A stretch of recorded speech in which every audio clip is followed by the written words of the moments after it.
Hello everyone, আসসালামু আলাইকুম। সবাই কেমন আছেন? আশা করি সবাই ভালো আছেন এবং সুস্থ আছেন। আজকে সারাদিন একটু রোদের দেখাও মেলেনি। আর আজকে কিন্তু প্রচণ্ড শীত পড়েছে আমাদের এখানে। তাই ভাবলাম কিছু রুটি বানাই গরম গরম। শীতের মধ্যে খেতে কিন্তু ভালোই হবে। পাতিলে পানি ফুটানোর জন্য দিয়ে দিছি, আর এই পানিগুলো ফুটলেই আটাগুলো মেখে নেব। চুলায় তাওয়াটা গরম করার জন্য দিয়ে দিলাম। এবার ফার্স্টে যে রুটিটা বানাইছি ওই রুটিটা দিয়ে দেব।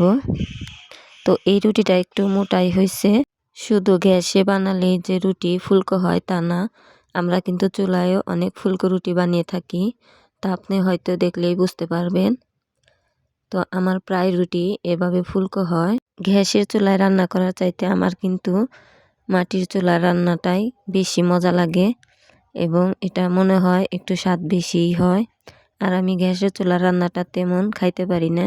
আর আমি মাটির চুলাই সবসময় রান্না করি।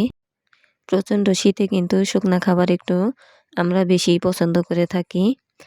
আর এই শীতের মধ্যেও চুলার পাড়ে বসে গরম গরম রুটি বানিয়ে খাওয়ার স্বাদই কিন্তু আলাদা।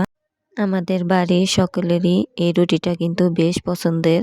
সাথে যদি কোনো ভাজি সবজি অথবা ডাল থাকে তাহলে তো কোনো কথাই নেই।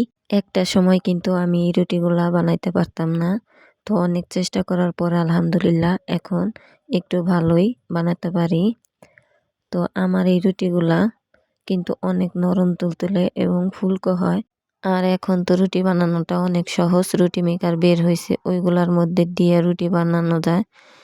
তো বেলাবেলি ঝামেলা ছাড়াই অনেক সুন্দর নাকি রুটি হয়। তো আমরা তো গ্রামের মানুষ, আমরা এভাবে হাতে বেলেই রুটি বানাই।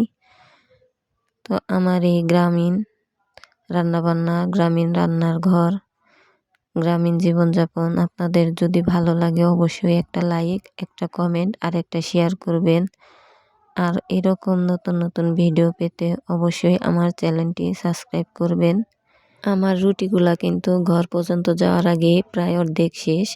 আর আমাদের এই গ্রামের মানুষেরা কিন্তু রুটি পিঠা যে কোনো জিনিস চুলার পাড় থেকেই হাতে হাতে খেয়ে থাকে। রুটিগুলা কিন্তু মাশাল্লাহ অনেক নরম তুলতুলে এবং অনেক সুন্দর হয়েছে।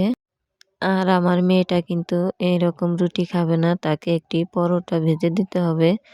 তাই আমি একটা রুটি তেলে এরকমভাবে পরোটার মতো করে ভেজে দিলাম। আমার মেয়েটা তো এখন অনেক খুশি। রুটি দিয়ে খাওয়ার জন্য ডাল আর ভাজি করছি। সবাই ভালো থাকবেন, সুস্থ থাকবেন। দেখা হবে আবার নতুন কোনো ভিডিওতে। আল্লাহ হাফেজ।